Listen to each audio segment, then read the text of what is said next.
Bonjour, à la page 4 de tes notes de cours, on va continuer sur les fractions en voyant la comparaison, l'addition et la soustraction de fractions. Ce qu'on avait vu juste avant, c'est comment rendre une fraction irréductible.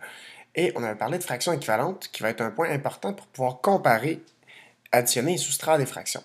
Donc si je veux comparer des fractions, par exemple 3 cinquièmes et 2 quarts, je veux utiliser une méthode. Je veux les mettre sur le même dénominateur. Donc c'est la méthode du dénominateur commun. Donc pour comparer 3 cinquièmes et 2 quarts, je vais les mettre sur le même dénominateur qui va être ici 20. Comment je fais pour trouver mon dénominateur commun qui est 20? C'est que d'habitude, ce que je fais, c'est que je prends mon plus grand dénominateur, je regarde ses multiples et j'arrête dès que je trouve un dénominateur qui est commun, aussi qui serait un multiple commun de mon autre dénominateur. Donc si 20 est un dénominateur commun parce que c'est 5 fois 4 qui donne 20, et 4 fois 5 qui donne 20.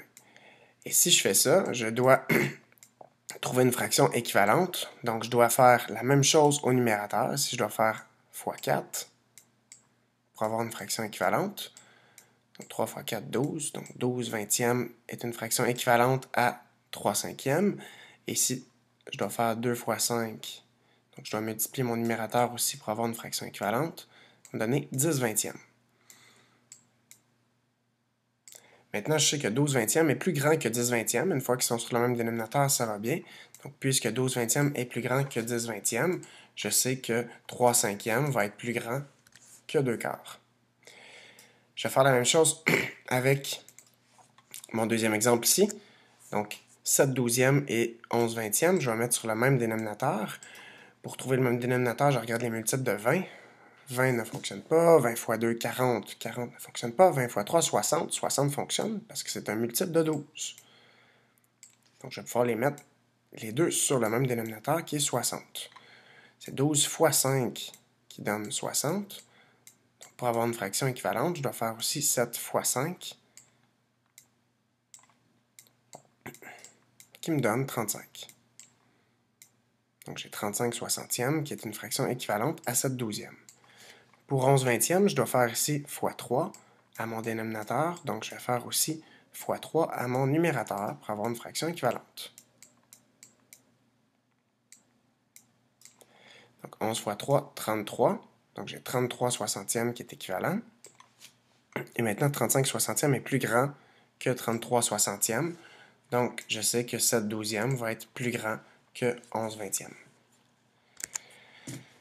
Si je veux placer en ordre croissant les fractions ici, parce que c'est le même principe, je dois toutes les mettre sur le même dénominateur pour pouvoir les comparer et les replacer en ordre croissant. Donc, si je veux les placer ici, j'ai 4, 6, 3, 8 et 2 qui sont mes dénominateurs. Je prends le plus gros. 8 fois 1, ça ne fonctionne pas. 8 fois 2, 16, ça ne fonctionne pas avec 3, ni avec 6.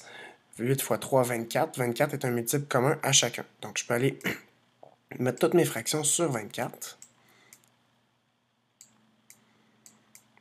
Pour le placer sur 24, je vais aller regarder par quoi je dois les multiplier pour aller trouver mes fractions équivalentes. Donc ici, je dois faire 4 fois 6 qui me donne 24. Donc je dois faire de façon équivalente 3 fois 6 qui me donne 18. 1 sixième, je dois faire fois 4. Donc, je dois faire aussi fois 4 à mon numérateur. 1 fois 4, 4. Donc 4 24e. Ici, j'ai moins 2 tiers. Donc, moins 2 tiers, ça va rester une fraction négative. Donc, pour passer de 3 à 24, j'ai fait fois 8. Je dois faire la même chose au numérateur. 2 fois 8, qui me donne 16. Pour passer de 8 à 24, j'ai fait fois 3. Donc, 5 fois 3 me donne 15.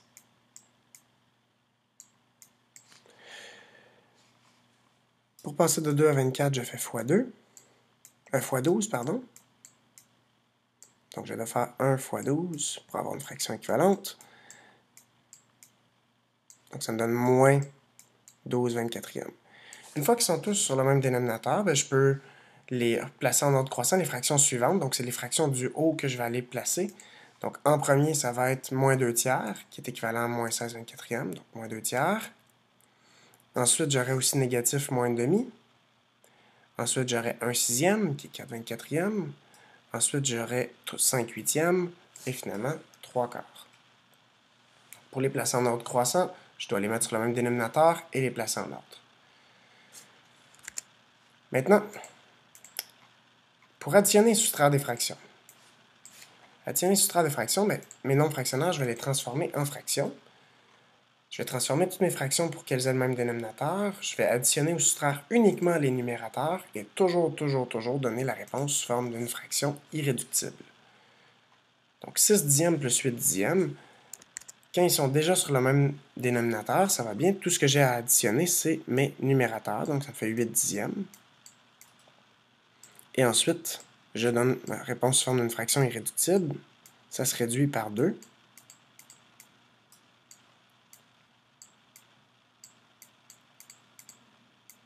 Donc, ça me donne 4 cinquièmes, qui est une fraction irréductible. Quand j'ai ma fraction irréductible, je l'encercle. 15 huitièmes moins 7 huitièmes, j'ai déjà sur le même dénominateur, donc je soustrais mes numérateurs. 15 moins 7, 8. Ça me fait 8 huitièmes. 8 huitièmes, c'est un entier, dans le fond. La barre de fraction veut dire diviser. 8 divisé par 8 me donne 1. Donc, j'ai un entier. 3 dixièmes plus 1 quart. Donc là, quand je n'ai pas les mêmes dénominateurs, je dois aller placer sur le même dénominateur, ici, qui serait 20. Donc, je vais aller écrire mes deux fractions équivalentes sur 20. Donc, pour passer de 10 à 20, je fais fois 2. Donc, pour avoir une fraction équivalente, je vais multiplier mon numérateur aussi par 2. Donc, ça fait 6 trentièmes. 6 vingtièmes, pardon. Pour passer de 4 à 20, je vais faire fois 5. Donc, 1 fois 5, mon numérateur va me donner 5 vingtièmes. J'ai 6 vingtièmes plus 5 vingtièmes, ça me donne 11 vingtièmes. Je ne peux pas réduire cette fraction, donc j'ai une fraction irréductible. Je l'encercle. 7 dixièmes moins 4 douzièmes, je vais trouver le dénominateur commun. Et je vais soustraire. Donc ici, mon dénominateur commun va être 60. Pour aller mettre sur 60 ma première fraction équivalente, je vais faire 10 fois 6 qui me donne 60. Donc, je dois aller faire la même chose au numérateur. 7 fois 6 me donne 42 soixantièmes. Pour ma deuxième fraction, c'est 12 fois 5 qui donne 60. Donc, je peux faire 4 fois 5 qui me donne 20. Donc, j'ai 42 soixantièmes moins 20 soixantièmes. Ça me donne 22 soixantièmes. Je soustrais seulement les numérateurs, pas les dénominateurs. Donc, 22 soixantièmes. Ce n'est pas une fraction irréductible, je peux la réduire. Donc, ça se réduit par 2.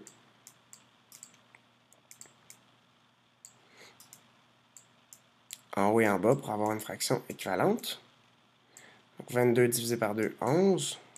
60 divisé par 2, 30. 11 trentièmes. Je ne peux plus réduire cette fraction-là, c'est ma fraction irréductible.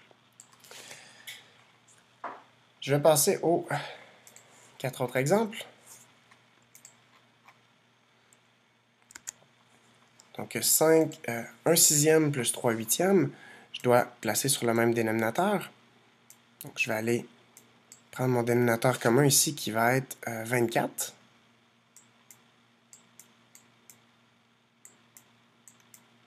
Pour passer de 6 à 24, je fais x4. Donc, je fais x4 à mon numérateur aussi pour avoir une fraction équivalente. Ça me fait 4 24e. Ensuite, 8 fois 3 me donne 24. Donc, je vais faire 3 fois 3. Ce qui me donne 9 24e. 4 24e plus 9 24e me donne 13 24e.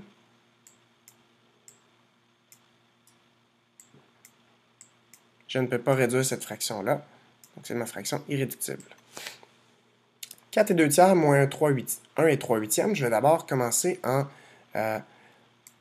transformant mes nombres fractionnaires en fractions. Donc, 4 fois 3, 12, plus 2.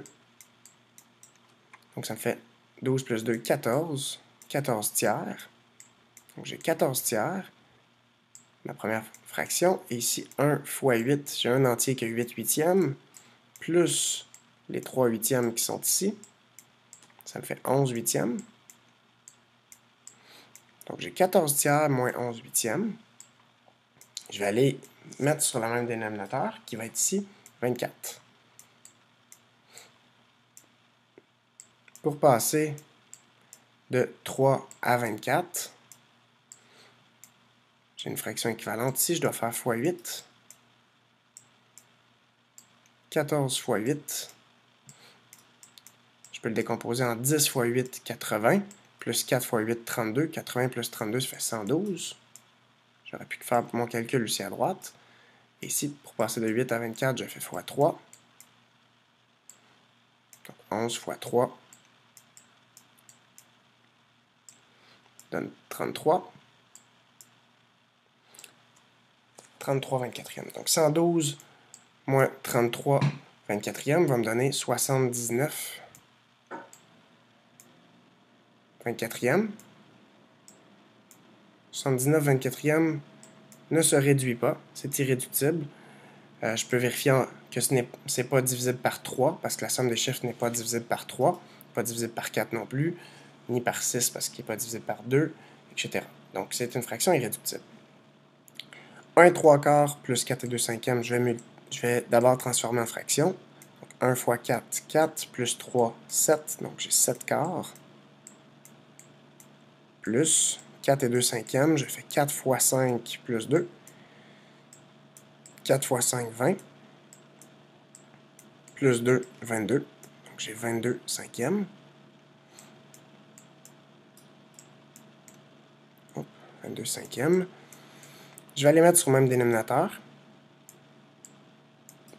qui va être en vingtième. Pour passer de 4 à 20, je multiplie ici par 5. Donc je vais faire 7 fois 5, 35.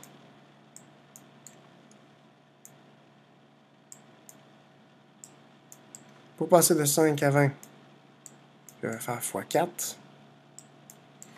Donc 22 fois 4, 88. 35 plus 88 me donne 123. 123 vingtièmes. 123 n'est pas divisible ni par 2, ni par 5, ni par 10. Donc, c'est une fraction irréductible. Je termine avec 3 fois 6 plus 1.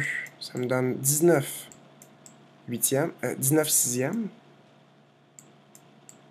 Moins 2 et 2 tiers. 2 fois 3.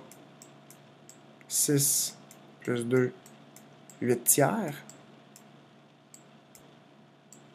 J'ai des sixièmes moins des tiers. Je vais mettre sur le même dénominateur qui va être des sixièmes. Donc le premier est déjà en sixième. 19 sixièmes. Moins 8 tiers, je dois faire fois 2 à mon dénominateur. Donc je vais aller faire une fraction équivalente. 8 fois 2 à mon numérateur va me donner 16. Donc 19 sixièmes moins 16 sixièmes me donne 3 sixièmes. 3 sixièmes se réduit à 1 demi en réduisant par 2 au numérateur et au dénominateur. Donc 1 demi, c'est ma fraction irréductible, donc je vais l'encercler. Voilà, à la prochaine capsule vidéo, nous verrons des problèmes d'addition et de soustraction de fractions. Merci.